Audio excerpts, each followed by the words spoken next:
Hello friends, Tal here, and welcome to another Legion video. This time basically just giving a brief overview of what I think about the different tanks here in the pre-patch state, basically how they're playing, what you want to focus on in them, and just my overall thoughts about how they are, basically as tanks. Now, I do feel like there's a couple of things I need to point out first, which are very, very important in my opinion. You guys need to keep in mind that most of my tanks are at least of 7-10 eye level. Two of my tanks, my paladin and my brewmaster, are completely mythic, mythic HFC geared out. That means they're like over 740, they have the legendary ring, they have all the bells and whistles. So your experience may vary a little bit compared to my experience when it comes to these tanks. And I think it's particularly important to keep in mind that when it comes to the Brewmaster, because there's a way that it plays, or that I found that's most effective to play it, that may not necessarily be something that you guys can access depending on what your gear level is. So I think it's important to keep that in mind. Another thing that I do want to point out is that for the most part, all the tanks, they might have some similarities in some parts, but they all play uniquely. They all have specific things that they're watching out for. They all have, parts of them that just make it so fun for me to be popping in and just playing all of them. Like, I haven't wanted to play all of my tanks in such a long time, and it's a good feeling to have that, to just want to just hop in and I just want to tank something on my druid because I'm a bear and I'm having fun for the first time in a long time being a bear. And I think that it's important to note that they're all really, really fun. They're all distinct and unique, and it's only going to get even more emphasized once artifacts and artifact traits are out in the game and Legion is out. The other thing to keep in mind is that for the most part, all the tanks feel different in some way, shape, or form. As you can see right now, I'm on a DK, and particularly the DK I feel is the most different, just because of the fact that whereas before you had such a huge emphasis on self-healing, that actually doesn't exist as much now. You still have to self-heal, but you're not going to be that hero that's keeping himself alive anymore. That just, it can't happen. That which brings me into another point. You are more reliant on a healer than you've ever been in years of the game. I think maybe even since like Cataclysm at the end, towards definitely Mr. Pandaria for sure was when it all started. You are reliant on a healer. You have to trust in your healers. You're going to have to expect that healers will keep you up. And for some people, that's going to be a big playstyle difference, a big switch to the status quo of the tank and healer relationship. But overall, I think it's a healthy look. It's just not something that most people are going to be super happy about. But I think it's a healthy change overall for the game and for the relationship between tanks and healers in raids and dungeons and all of that. So first we're going to go ahead and take a look at the Blood DK because I'm already on it. For the most part, you're stacking haste and you want to go ahead and use the rune of the Stone Skin Gargoyle. That is the rune enchant that you want to use. The other one provides more DPS, but with all of these things that we're going to be taking a look at here, I'm talking about survivability. I'm not talking DPS, I'm not talking, pushing the meters or pushing the class as far as they can go. No, I'm very specifically talking about DPS. Not DPS, I'm talking about survivability. I'm talking about what you need to do to just stay alive in things, and that's why you want to stack some haste. You want to use that rune. And for the most part, the talents, I mean, it's pretty simple. You go for Heartbreaker, Rapid Decomposition, Ossuary, Red Thirst, March of the Damned if you're just doing dungeon content, and Tightening Grasp if you're doing like raid stuff because you want more Gorfian's Grasp. Beyond that, you kind of just want to go for Foul Bulwark. It's just really the best choice here. And at the very end, your choices are basically Bone Storm if you're doing any sort of AoE dungeon stuff. But if you're tanking something seriously, like in a raid, you're going to either want Purgatory or Blood Mirror, depending on if you're feeling like you can stay alive, you can survive the fight, or if you feel like you need Purgatory to keep yourself up just in case of a specific burst down. As far as the playstyle goes, you guys are going to note that I have this add-on down here. It's called Compact Runes. I like it. The red line there is basically telling me my what's it called? Blood Boil charges. These things are my runes. That is the timer on my disease. That is my stacks of Bone Shield, as well as the timer on them. That is my runic power, and that is my blood shield. It's, in my opinion, just the easiest way to keep track of everything. You can see that I have the weak aura there for Vampiric Blood because it's your big cooldown. And I also have a weak aura for my Death and Decay when it's coming up, so I know that I need to put it down. Basically, the playstyle boils down to Death and Decay down all the goddamn time. You use your runic power on Death Strike because there's literally no other option. You use Blood Boil as a filler. You keep up at least 5 charges of Bone Shield, and then you use Heart Strike to get some runic power. That's basically the rotation in a nutshell. It's just what you have to focus on. It's all you got to worry about. You obviously want to use Death Strike intelligently. You don't want to just spam it. You don't want to just use it because it's there. And there you go. I mean, use your Crimson Scourge procs on Death and Decay. And that's pretty much the Blood DK. The only difference that has changed is you're using runic power to use Death Strike. You have to stack a little bit of haste for survivability. And once you keep all these things in mind, you'll be golden. You'll be good to go. And that's all you really got to worry about when it comes to the Blood DK. Overall, I think that while it's not as self-healy as it used to be in the past, I think it's in a good spot, and it plays fun.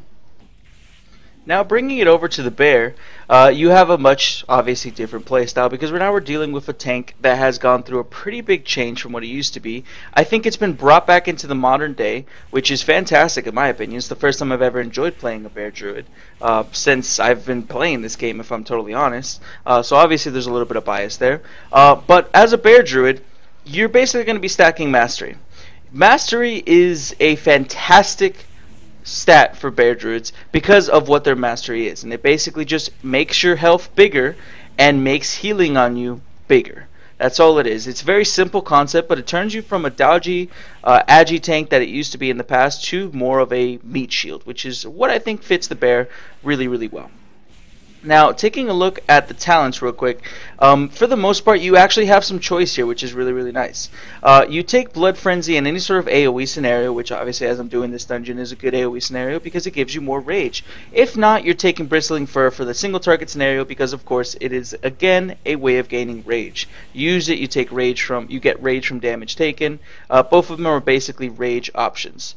From there, I am currently using Wild Charge, but I will admit that it is not the best option in the choices.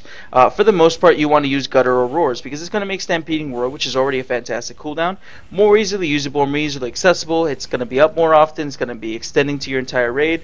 But if you don't need Stampeding Roar for any reason, I just like having a charge on my bear. Without it, it really does feel like you're lacking in some mobility. It doesn't feel the best. From there on, you move over to your affinities. Now, for the most part, Feral Affinity, they keep changing it every once in a while and adding some things here and there, but for the most part it's really just not worth it. Even as a DPS option, it's kind of lackluster. If you're trying to do something like, if you're not tanking first, you want to do some DPS in the middle of a fight when there's a taunt swap, you basically go Affinity for Balance Affinity. But if not, you take Resto Affinity for the passive that just gives you some nice passive self-healing on yourself and on your friendly team. Now, you're next to your CC, and it's going to be highly dependent on what you're fighting. I like Mighty Bash, but again, it's highly dependent on what you're fighting. After that, you go into Incarnation or Galactic Guardian. Now, Galactic Guardian is the better... Oh my god, I'm such a scrub, I got feared.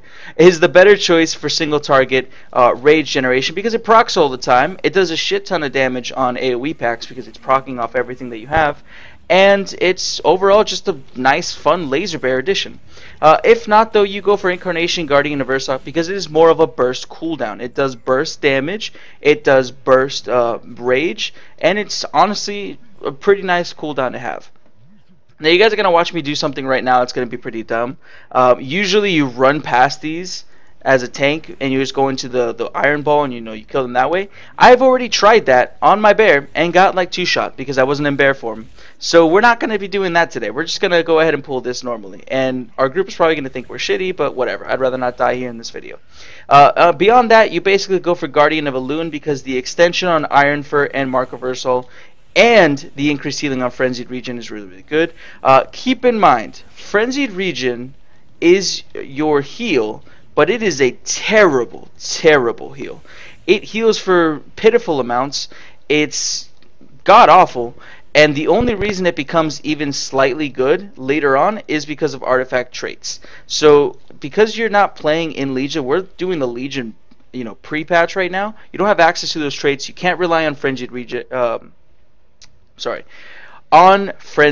Regeneration as much as you will be later on. Even then, you're not really a self-healing tank, but it's actually going to be worth casting and worth the 10 rage cost. Right now, not really, but for the most part, you get the bonus on Iron Fur and Mark of Versal. You also have Survival of the Fittest if you need your cooldowns to be up for specific things in the encounter, but Guardian of Elune is usually better. Lastly, you have Rend and Tear and Lunar Beam. Now, Pulverize isn't really much of an option because the damage reduction has been nerfed to a point where it's not going to be bad to have, but honestly, Rend and Tear provides you a little bit of a less survivability boost for a much bigger DPS boost with the Thrash stacks. And Lunar Beam is an option if you need some AoE damage or an emergency heal, because it's one of your only spells that can actually heal you a decent amount. So you just keep that in mind. That's basically the overview of the talents. Pretty nice, pretty simple. You have some choices in there, which is nice. The Blood DK has some choices towards the end, but for the most part, it really doesn't have like big choices that it can take, which is kind of upsetting. Some of the talents aren't really tuned all that great, but Bear has those options in spades. Now, as you'll notice here, I have a couple weak auras tracking specific things. The playstyle of the Bear is really simple. You use Thrash and Mangle on cooldown. You use your Rage on Iron Fur if it's physical damage that's coming in, or Mark Reversal if it's magic damage. You use up your Galactic Guardian procs. You always make sure, even if you don't take Galactic Guardian, that you're keeping up Moonfire as a dot on your target, because it's just free damage. There's no reason not to. And then you're using Swipe as your filler on AoE, on single target, all that jazz. Overall, it's actually a pretty simple and fun spec to play. It plays well. It feels so nice to finally be able to enjoy the Bear Druid. I really haven't liked this at all, ever, for the most part in the past. And I mean, you could even ask some of my guildmates. I was doing some mythic dungeons with them, and all I was saying was, I am a bear, because god damn it, I am a bear, and I feel like a bear, and it feels fantastic. Overall, I'm really happy with the state of this class. I enjoy it immensely. I've pressed dash like 3 times by accident while I'm a bear, and almost murdered myself, so that's fun. But overall, I think it's a fantastic change from what it was in the past. I think that it's already very powerful. Keep that in mind. And I'm just happy with the Bear overall.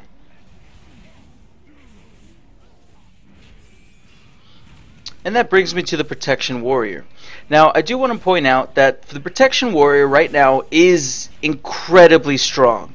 And I don't know if some of these things I'm going to be talking about are going to change, because honestly, it is dominantly strong.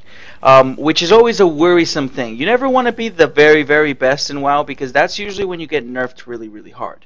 But just going over it really quickly, you basically stack haste in the Protection Warrior, of course talking about defensively, and overall the talents are really nice in that they work sort of in a combination manner.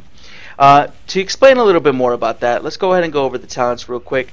For the first tier, you have basically a choice depending on what you're doing. Stormbolt is the single target. You're trying to lock down one target. You to go ahead and take that as a stun.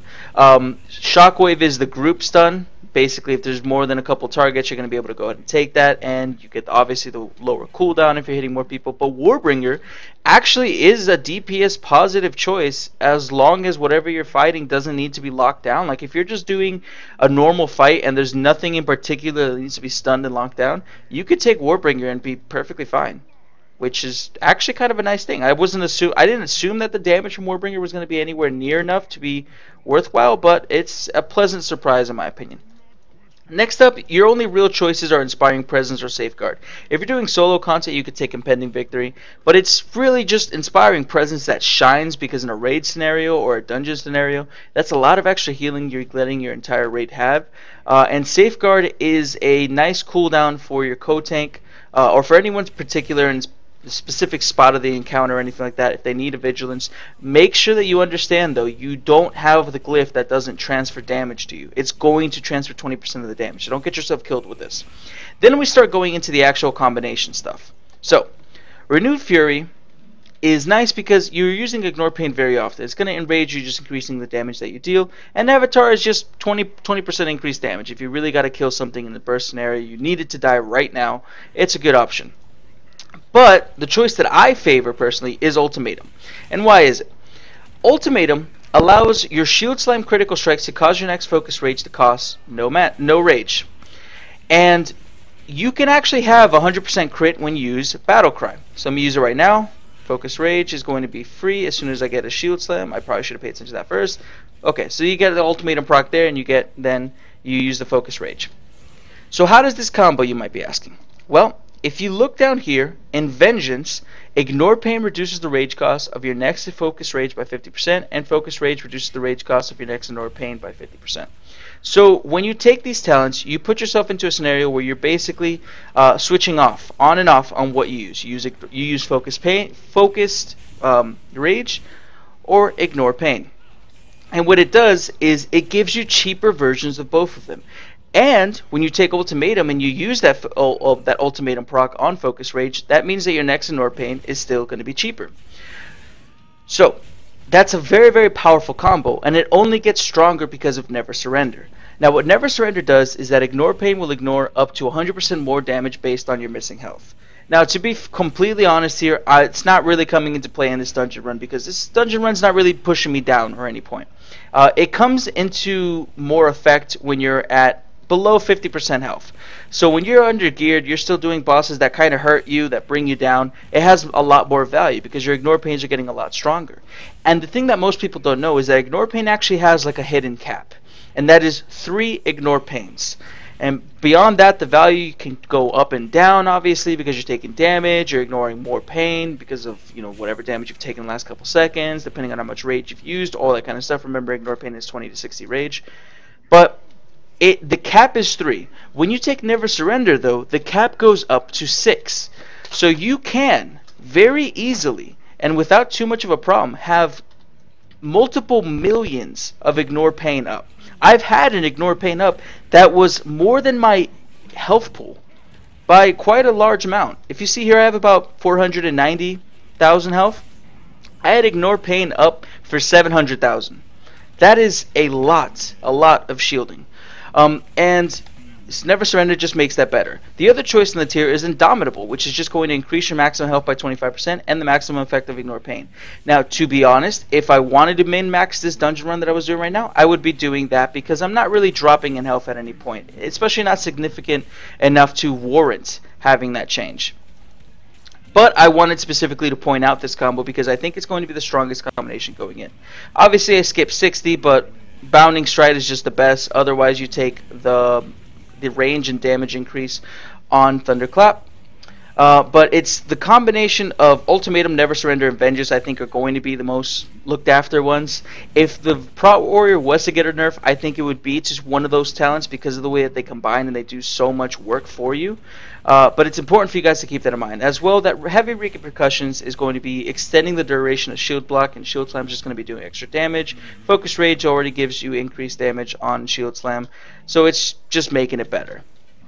But specifically, I do think that it's important to point out that combination of talents, which is why this section is a little bit longer, because of how strong it is. Overall, the Warrior does play like it used to for the most part, just replacing the fact that you have Ignore Pain instead of Shield Barrier. Shield Block being such low rage means that you can use it whenever you want, and it's really only important to use it when you need to mitigate something. For the most part, you have seen that I probably haven't been using Shield Block all that much because Ignore Pain just does the job for me. I don't have to worry about it. I'm just taking such small amounts of damage and ignoring so much of it. It's just a fantastic and strong ability. And again, it's important for you guys to know this is a powerful combination, and I'm not entirely sure they're going to want to keep it like this. If you guys saw my Xavius video, I was ignoring pain like crazy and just doing massive amounts of shielding on myself to the point where I kind of feel like the healers didn't really have to worry about me as much. And it is important to note that as it stands right now, Guardian Druids may be really strong, but Prot Warriors might be broken. And it's important to keep that in mind. That brings us to the Protection Paladin. Now again, I think it's important for you guys to remember that this is one of the specs that one of the classes and specs that I have very, very high geared. If you look at my gear, I'm 743, 744, I have the Legendary Ring, all that jazz is going on, so keep that in mind that when I talk about the playstyle for this, your mileage might vary, especially if you haven't been Mythic raiding. But keep in mind, though, that you will be stacking versatility for the most part if you're trying to be as tanky as humanly possible. And something of particular note is that Mark of the Shadow Moon, which is the was the healer buff, or healer enchant, I should say, now is going to be giving you versatility on proc. So for a Protection Paladin that wants versatility, it's actually a decent option. And you should keep in mind that while it's not the most DPS, it's definitely a very strong contender for just keeping yourself alive. Now, taking a look at the talents here, you again have a lot of choices. If you're doing a lot of heavy magic damage, Holy Shield is a fantastic choice. Otherwise, Blessed Hammer, just the fact that it has to go through animation, through models to go ahead and hit, makes it a very strong contender because it can proc multiple times. Now we're waiting at a loading screen. Okay. Beyond that, I really like Bastion of Light because it gives you 3 charges of Shield of the Righteous, which is really, really nice to have. And it's important to keep in mind that Shield of the Righteous is such a powerful defensive ability that you really have a lot of options in what you do with it. You can reduce magic damage, you can reduce physical damage with it. You have to make sure that you know that you're reducing the most important thing that's coming at you. And just having 3 extra charges of it is really, really helpful. Now, First Avenger is great for single target, and Crusader's Judgment is good for AoE scenarios. But remember, Avenger Shield doesn't do anything for your defensive benefit until you get the artifact trait. So beyond that, it's really just a DPS ability, and nothing too crazy even then. Then when you come into the next tier talents, they're all really just CC talents. I personally really prefer the Fist of Justice, but it's important to keep in mind that Repentance will actually do 25% of a target's HP if they're able to be susceptible to the Repentance effect. So it's basically you're trying to do some CC, you don't want a target to be in a fight, you go ahead and put them under Repentance. They'll actually take some damage, so you won't have to fight them at full health while you're killing the rest of their friends. And Blinding Light actually does a decent amount of damage if the target can be disoriented, so it doesn't work on things like bosses and all that kind of stuff. The next tier you have different Blessings and Retribution Aura. Now I will be completely honest with you guys, Retribution Aura is absolutely useless unless you're doing PvP. If your friendlies are being hit enough that Retribution Aura is effective for you, I'm sorry to say you're just not tanking, and you need to maybe get that fixed before you worry about taking the right talents. It basically comes down to Blessing of Spell Warding because the effect is going to be much stronger. It's going to reduce magic damage on a target instead of physical damage. Obviously, depending on the encounter, you're going to want the physical damage or not. But it's also important to keep in mind that Blessing of Spell Warding has a 3-minute cooldown versus Bop's 5-minute cooldown. And Blessing of Salvation will be nice in certain Mythic Plus dungeons or scenarios. Other than that, I also don't see that really having too much use. You might actually have to take Blessing, or Retribution Aura, I should say, if you need Bop and just don't see a point in having Blessing of Salvation. Then you have the 75 tier. Now, Hand of the Protector does the same healing as Light of the Protector, which is the only heal that you really have as a Protection Paladin. That's rotational. It's in your toolkit, it's part of your active mitigation, all that jazz. This gives it a lower cooldown and lets you use it on other targets. It's still going to be the same effect. It's it's going to be percentage based on the amount that's missing. But I like it. It does help you have more survivability because it already comes with a lower cooldown. Knight Templar is really good because it gives your speed boost more uptime. It's going to reduce the cooldown of it, and also going to have you take 20% less damage while you have it up. Now that 20% damage, you might think, oh, that's basically a cooldown. You don't really want to use your speed boost as a defensive cooldown. I mean, the option is there, but it's not exactly ideal. But it's still there, and I mean, I like the pony, so I think it's fine. Final Stand might be the most broken, overpowered, strong ability in the entire game. So what Final Stand does is it turns your bubble, your Divine Protection, into a legit cooldown. And what I mean by this is it's going to taunt everything around you. So you can use this as you're tanking. It's going to last 8 seconds. Your Divine Protection lasts 8 seconds. This is now officially a tank thing. Whereas in the past, before you'd have to bubble yourself and then taunt and just try to keep aggro on it and then drop your bubble as soon as your fixate dropped off. This just turns it into a, for sure, while you're tanking, use this cooldown. You'll be able to cheese anything. It won't even matter. So keep in mind, Final Stand is very, very powerful. But if you're just trying to stay alive and you don't need a specifically overpowered cooldown or anything, Hand of the Protector is pretty nice. Beyond that, you have Judgment of Light, which is overall just nice healing for your team, for your raid, for your dungeon group, all that kind of stuff. Consecrated Ground's really only good if you're trying to like slow things or kite things. And then you have Aegis of Light. But while this is a powerful raid cooldown, you have to make sure that you understand that it's positional, and it has to be stuff that's right behind you. So unless people can stack up behind you, it's really not that great. I think it's fantastic. I like having it as an option, but it will not be useful in every scenario. It's important that you keep that in mind. Lastly, the last tier has some very interesting, fun choices. And I think that it's one of the healthiest level 100 tiers out of all the tanks, because it gives you some really good choices in decision making that you have to choose between. You have Righteous Protector, which is just going to increase your survivability. Every time you use Shield the Righteous, it's going to reduce the cooldown on Avenging Wrath, which, yes, as a protection paladin, you get access to, you know, your nice, beautiful wings. And it's also going to reduce the cooldown on Light of the Protector or Hand of the Protector, depending on which of the two you've taken. Now, this is just going to increase your survivability and a small margin, but also increase your damage with the Avenging Wrath. Then you have Seraphim, which is much different from its incarnation in Warlords of Draenor. It is now almost exclusively a DPS option. It's not giving you bonus armor anymore, and the stats haven't been increased so much that you can justify using it as defensive. Make no mistake, if you're using Seraphim, it's mostly as an offensive ability of choice. If you're trying to use it and tanking a mob at the same time, like a real boss in Legion, you're going to get your face smashed, and you know, no one wants that. And then you have Last Defender, which is honestly more of the AoE choice. It's going to increase your damage done and reduce your damage taken, depending on how many creatures are attacking you. It kind of falls off after you get like past like 5 or 6, 10, things like that. But even for 3 or anything of that nature, even though it's saying that it gets reduced effectiveness, it's still really, really good. Now, for the most part, your playstyle is stand in your consecration. Please, please, please stand in your consecration. It's going to increase the effectiveness of your heal, of your Shield of the Righteous, and it's going to make, if you don't take Blessed Hammer, it's going to make your Hammer of the Righteous AoE damage. Now, beyond that, it's using your Blessed Hammer or Hammer of the Righteous charges as a filler. You're going to be using your Judgment to reduce the cooldown on your Shield of the Righteous charges. You're going to be using Shield of the Righteous as much as possible, and especially saving it for moments of intense amounts of damage. And Light of the Protector or Hand of the Protector just to heal yourself up when you've when you're at least like half health or something is when you really want to use it, because it's not going to be as effective beyond that. Other than that, Avenger Shield until you get artifact traits doesn't do anything for your defensive benefit unless you have the Force set like I do from Hellfire Citadel. But beyond that, I mean, I really enjoy the Protection Paladin. I think it has a good kit. It has damage reduction coming out from all sides, and it's one of the stronger tanks here in the pre-patch. But keep in mind, again, I have a lot of gear, so your mileage may vary. It's just important for you guys to keep that in mind. That's going to go ahead and bring us to the Brewmaster Monk.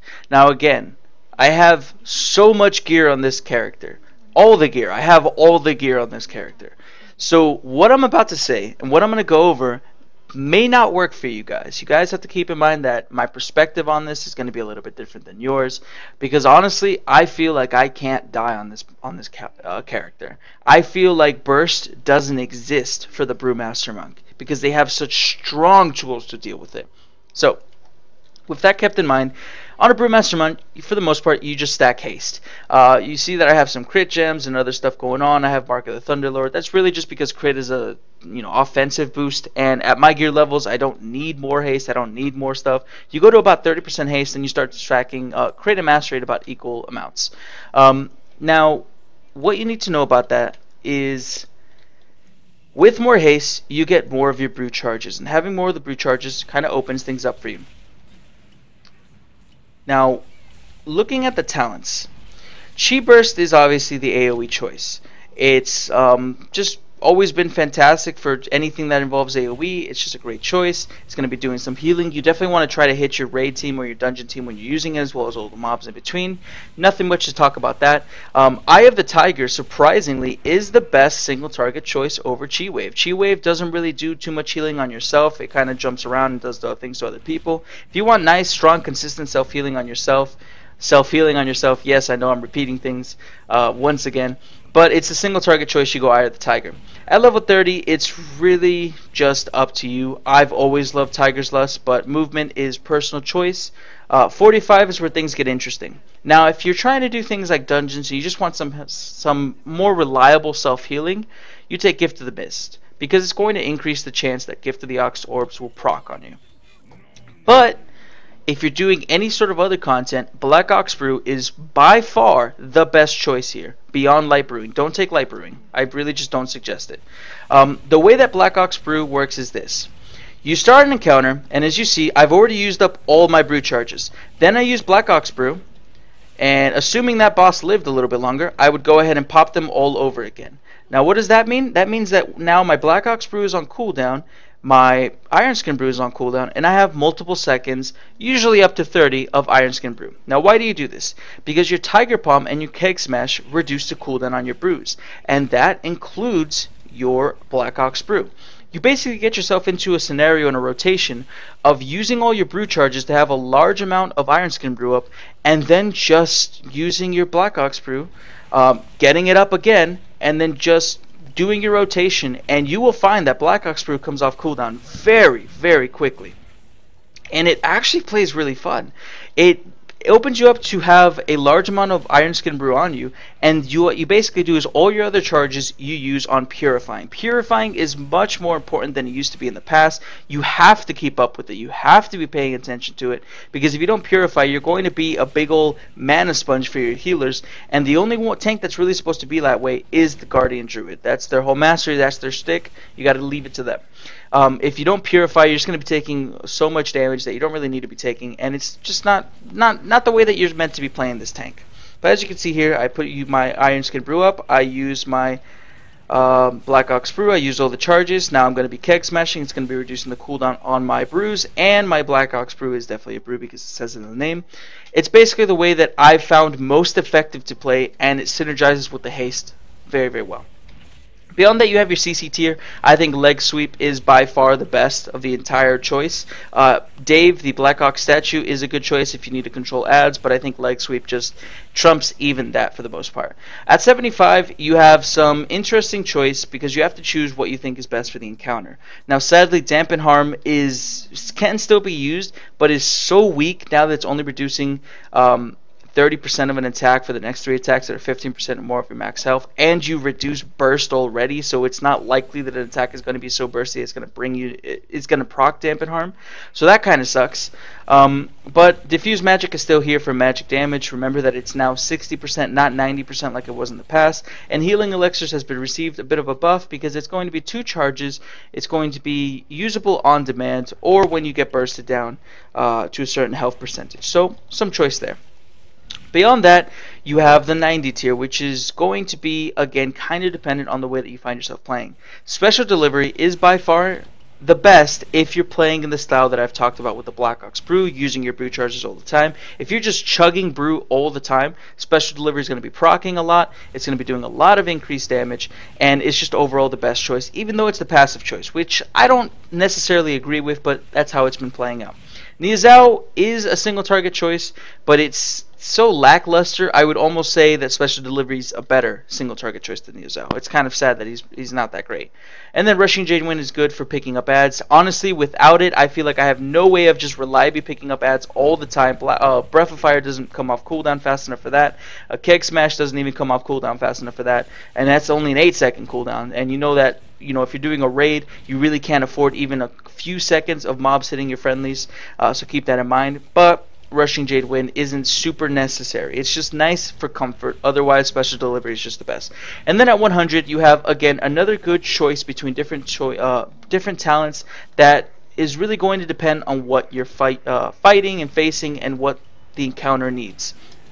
So you have Elusive Dance, which is going to overall make you take a little bit more spiky damage, but it's going to increase the damage that you do because it's increasing your damage by up to 15% and your dodge by up to 50%, depending on how much you purify. Now keep in mind, in Legion, you're going to be purifying all the time. Here, your stagger level is higher than it's been in the past, but depending on what you're doing, you may not be purifying as often. If you don't find yourself purifying as often and you need more haste because you don't have the gear for it, keep in mind again, I have the gear, I have 30 haste easy and then a bunch of crit, you might want to take High Tolerance. Now High Tolerance is just going to make it so that your stagger is going to delay more damage, but also give you a nice haste buff depending on what level of stagger you're at. Obviously, if you're at red all the time, it's going to give you a bunch of stagger or a bunch of haste, and that's going to really help you out if you're not quite hitting that 30% threshold. And personally, it's one that I personally find the best, especially when I was doing like tanking Mythic Archimon, because I want to have all these purifies going on. I want to have all of this Iron Skin Brew because you can stagger 0.5% of magic damage, so you want to go ahead and do that. And Archimon is all about the magic damage coming out from the ad and other things that are going on around you. And then you have Blackout Kick. Blackout Kick or Blackout Combo is possibly the best choice out of this entire set. It gives you the most flexibility, and it's the one that you're going to want to take as a veteran Brewmaster. I don't like it as much, but that's because I'm being a little bit lazy. I acknowledge that it is the best choice here. It's going to give you different effects depending on what you use after your Blackout Strike, and it's just flat out the best. Now, I've already talked a little bit about the playstyle. You're just basically, if you're doing the Blackout Brew combination, which I personally suggest, I recommend, I think it's the best, I think it's the way that you're going to want to play in Legion as well. You're using all your brew charges, using Blackout Brew, using the brew charges again, Tiger Palming, Keg Smashing on cooldown, and whenever you get an orb, you want to keep it in mind but not use it immediately, because honestly it's not super important to use until you're at lower levels of health. That's when it really gets the most value. You're not going to want to be staying at low levels of health. Obviously, if healers are healing you up, that's fine. You don't really have to worry about that as much. You're smoothing out damage. Burst doesn't even exist for you. The most thing that you have to worry about is the Purify. So you just want to keep in mind that you need to Purify often once you have your Iron Skin Brew up. Use your Breath of Fire for AoE or just on cooldown for the most part. And keep in mind that you want to use Blackout Strike as much as humanly possible. Blackout Strike and Breath of Fire will, in Legion, give you some damage reduction, but they don't really do that as much here. But overall, that's all you really have to worry about when it comes to Brewmaster. Again, your stack and haste.